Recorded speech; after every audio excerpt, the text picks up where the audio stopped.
গোপনে তারা বৈঠক করে ভারতের সঙ্গে।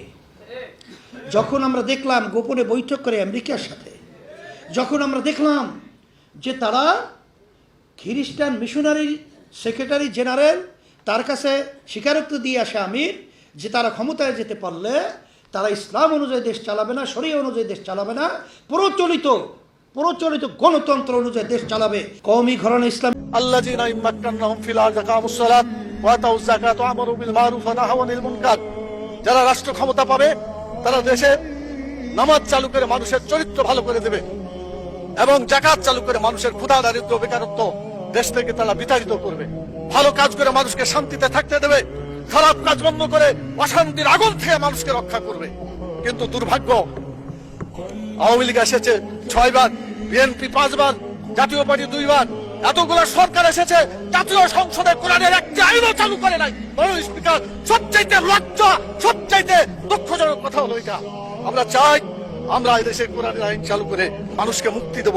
আমি মাননীয় প্রধানমন্ত্রীকে বলবো, আপনাকেও জিজ্ঞাসা করা হবে, আমাকেও করা হবে, বাংলাদেশে কেন নামাজ চালু করা হলো না, কেন যাকাত চালু করে ক্ষুধা দারিদ্র্য বেকারত্ব দেশ থেকে দূর করা হলো না, কেন ভালো কাজ চালু করে মানুষকে শান্তিতে থাকতে দেওয়া হলো না, কেন খারাপ কাজগুলো বন্ধ করে অশান্তি থেকে মানুষকে রক্ষা করা হলো না।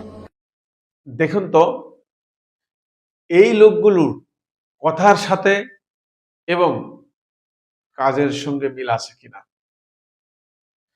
জামাতে ইসলাম শরিয়া আইন বিশ্বাস করে না, কিন্তু বক্তব্যটি শুনুন।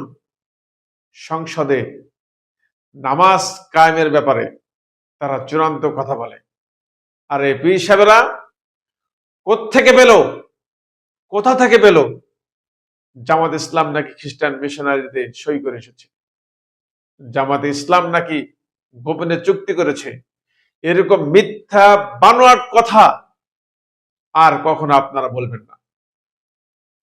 আপনাদের মধ্যে এই হিম্মত নেই যে আপনারা সরকারের বিরুদ্ধে কথা বলেন। সরকার যা করুক না কেন সবকিছু আপনারা মেনে নেন, কিন্তু সরকারের বিরুদ্ধে আপনারা কোনো কথা বলতে পারেন না। জাতির কাছে এটি হলো একটি দুঃখজনক বিষয়। সুতরাং সরকার কোরআনের আইনকে মধ্যযুগের আইন বলে, এটার বিরুদ্ধে আপনি প্রতিবাদ করতে পারেন না, এই যোগ্যতা আপনার নাই। বাংলাদেশ জামাত ইসলামের নায়েব আমির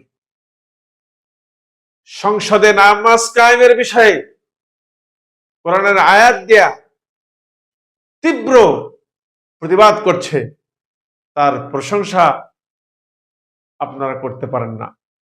ধিক্কার জানাই সম্মানিত হুজুরকে।